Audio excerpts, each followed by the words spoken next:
La maraude électronique. Non, arrêtez de faire du bruit. 2016. Bon, bonjour tout le monde, encore une fois. Comme je vous ai dit, à chaque fois on essaye de faire des points sur là où on en est. On était en réunion interfédérale pour s'organiser et pour avoir un plan d'action quand même concernant la réunion. Je vous rappelle les 4 points, vous les connaissez, on n'a pas besoin de les rappeler, on les connaît tous. Je vous rappelle juste que chez nous c'est tout et on restera là-dessus. Vous voyez, on a M. Coquerel qui est venu nous rejoindre. Donc, avant de prendre la parole, je voulais juste encore une fois remercier tous ceux qui sont là, tous ceux qui ont contribué à ce que ça soit une belle fête, tous les gens, un par un, tous ceux qui sont sur les réseaux, un certain M. Bourad Bendris, qui a beaucoup ameuté, qui a beaucoup expliqué notre malheur dans le taxi. Et aujourd'hui, je crois que c'est devenu l'idée de tout le monde. Qu'on est là, nous, taxis, qu'on essaye de faire du boulot, qu'on essaye de transporter des malades, qu'on essaye de transporter tout le monde dans la rue, et que l'État nous oublie, nous méprise. Donc aujourd'hui, et enfin, on nous entend et on nous écoute. Donc ils vont nous écouter, mais jusqu'au bout. Et ça sera tout ou rien. Ouais, c'est M. Coquerel qui va discuter avec nous, qui est avec nous, qui est venu nous soutenir, et qui va nous expliquer que ce gouvernement de Macron, alors pas grave, on va y aller quand même, mais s'il décide d'abandonner ses enfants, d'abandonner la France pour soutenir un Américain, il va falloir qu'il l'assume. Voilà. Nous on est français, on peut avoir un président français. Les artisans. Donc c'est soit il suit la France, soit il suit l'Amérique. Hubert dégage. Merci à tout le monde. Voilà. Qu'il respecte les lois. Esclavagiste. Les gars, s'il vous plaît, je ne vais pas faire du silence. D'accord. Bien, bonjour à toutes et à tous. Éric Coquerel, donc député France Insoumise de Seine-Saint-Denis, président de la Commission des Finances. Je suis venu avec Carlos Martin Bilongo, qui est député France Insoumise du Val d'Oise, Claire Lejeune, député France Insoumise de l'Essonne, et Jérôme Le Gave, qui est avec moi, député France Insoumise de Seine-Saint-Denis.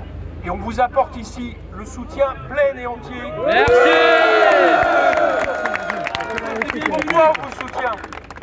Parce que nous avons entendu que ce gouvernement estimait que le travail ne rapportait pas assez. Alors il va falloir m'expliquer comment, à partir de là, on ampute d'au moins 30% le revenu de ceux qui n'ont que leur force de travail pour vivre, c'est-à-dire Deuxièmement, ils expliquent qu'avec cette convention, il s'agit de récupérer 300 millions d'euros. Et ils disent que vous seriez responsable du fait de votre tarification de cette augmentation. Alors disons tout de suite que leur chiffre, c'est de la fake news. Vous n'êtes pas responsable de cette augmentation. Ce qui est responsable de cette augmentation, au-delà de l'inflation, c'est tout leur système de santé qui favorise l'ambulatoire, qui favorise la disparition des hôpitaux de proximité.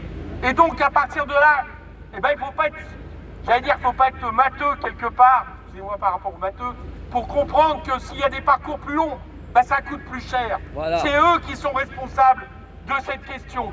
Oui. Et enfin, par rapport à la sécurité sociale, ce qu'il faut bien comprendre, c'est que ce n'est pas les dépenses qui sont en cause, c'est les recettes. Parce qu'ils ont exonéré 70 milliards d'exonération, parce qu'en développant le travail ubérisé, ils ont favorisé le fait qu'il y ait moins de cotisations qui rentrent puisqu'il n'y a pas de cotisations. Parce qu'ils amputent des sommes indues à la sécurité sociale. Donc la question, c'est la question des recettes. C'est pas d'attaquer les travailleurs. Cette politique, elle est voulue. Elle veut détruire la protection sociale. Et elle veut faire en sorte de favoriser toujours plus l'ubérisation du travail. Nous ne sommes pas d'accord. Et c'est pour ça qu'avec notre groupe, ça fait maintenant des années qu'on soutient vos revendications. Merci. Non, nous pensons que l'accessibilité ne doit pas être gratuite. Nous pensons qu'il y a des réglementations qui doivent permettre justement de respecter des règles qui sont la première sécurité de ceux que vous transportez. Nous disons non au travail ubérisé. Nous disons non au travail ubérisé. Et en se souvenant d'une chose, c'est que ce n'est pas les travailleurs ubérisés qui sont les responsables, c'est les plateformes. Voilà. C'est Macron. Vous savez qu'il y a une directive européenne qui a été votée contre l'avis de Macron, qui était de requalifier en salariés les travailleurs ubérisés. Qu'est-ce qu'ils attendent en France pour faire en sorte de transposer cette directive? Donc nous voilà, nos revendications, elles sont très claires. Nous demandons que cette convention soit retirée. Nous rappelons que cette convention n'a été votée par personne. Parce que le projet de loi de finances de la sécurité sociale a été imposé par 49.3, parce qu'ils savaient qu'il n'y avait pas de majorité pour l'imposer. Comme d'hab. Et nous leur disons, eh bien ils veulent vérifier, chiche. Ils leur proposent à l'Assemblée et ils seront minoritaires sur cette convention. Deuxièmement, nous demandons l'application de la loi 2014 de manière pleine et entière. Que je sache, quand ils s'attaquent à nos retraites, ils n'attendent pas les décrets d'application pour le mettre en application. Alors pourquoi là, la loi de 2014 n'est pas appliquée? Et enfin, nous disons qu'il faut en finir avec le travail ubérisé qui n'est que le retour au travail à la tâche du 19e siècle. Le travail doit payer, les travailleurs doivent être respectés, les taxis doivent être respectés. Nous vous soutenons de manière pleine. Merci. Voyez les gars, voyez où on en est les gars. Tout ça parce que lundi on s'est présenté ici, on était quelques dizaines ou quelques centaines. Aujourd'hui, toute la France est avec nous. Et tout le monde comprend nos revendications.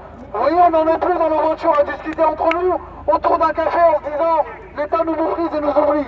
Aujourd'hui, tout le monde le dit et tout le monde l'a entendu. Donc on va continuer à se faire entendre. Merci à tout le monde. Merci. Merci. Merci.